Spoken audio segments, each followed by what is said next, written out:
Chapter 1.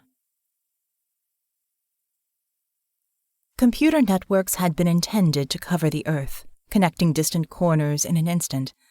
By and large, the intent was successful, and through this technology, students could learn, businesses could operate, and society could function. When working in concert with one another, the digital infrastructure was a thing of beauty, instruments in a cyber symphony of commerce, information, and culture, all playing on a worldwide stage. But, as with all things, someone found a way to screw that all up. As the technology advanced, so too did the disruptive tactics of hackers.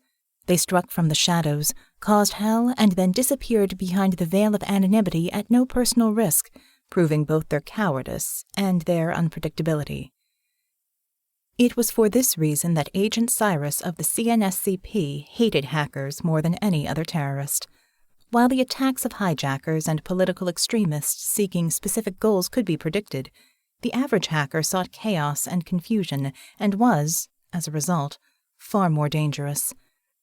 Windows of opportunity to take these people down were often limited, and as Ciris rode in the side seat of the transport, head back against the bulkhead, she considered herself fortunate. Another night, another operation, and within an hour, another threat would be neutralized. Though his first foray resulted in little of note, Dr. Leon Quincy proved to be a quick study. Within 6 months' time, Quincy graduated from the invasion of home computers to the disruption of government networks within the World Bank, Internal Revenue Service, and Civil Defense. These achievements earned him a place at the top of the cyber-terrorist threat list maintained by the Center for National Security and Citizen Protection. A lead on yesterday's threat matrix indicated Quincy's whereabouts. Tonight, in coordination with Special Forces, Ciris would apprehend him in a simple snatch and grab. She rolled her eyes as the transport began its descent, concerned that the support team would prove to be a greater liability than an asset. Quincy's personality profile suggested womanizing tendencies. On her own, Ciris could play a hooker, get close, and take him down. It would be both demeaning and effective. The team and its 2 transports required a more complex plan than would otherwise be necessary.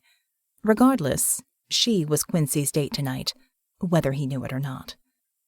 The transport came to rest with a dull thud as the engines wound down to an idle. Resigning herself to the circumstances, she sighed as she unclipped her restraints. For better or worse, these resources were hers tonight, and she would have to make do with them. With that in mind, she made her way to the cockpit. "We secure?" "Yes, ma'am," the pilot smirked. "Just waiting now on final confirmation from base." Without another word, Ciris turned away from the pilot and fingered a transmitter clipped to her belt. "Falcon to Nest, we've arrived and are awaiting final go order." "Falcon, this is Nest," Ciris's comlink crackled. "You have a go. The director wishes you good hunting." "Thank you, Nest." Ciris released the receiver. "We're on," she said to the pilots.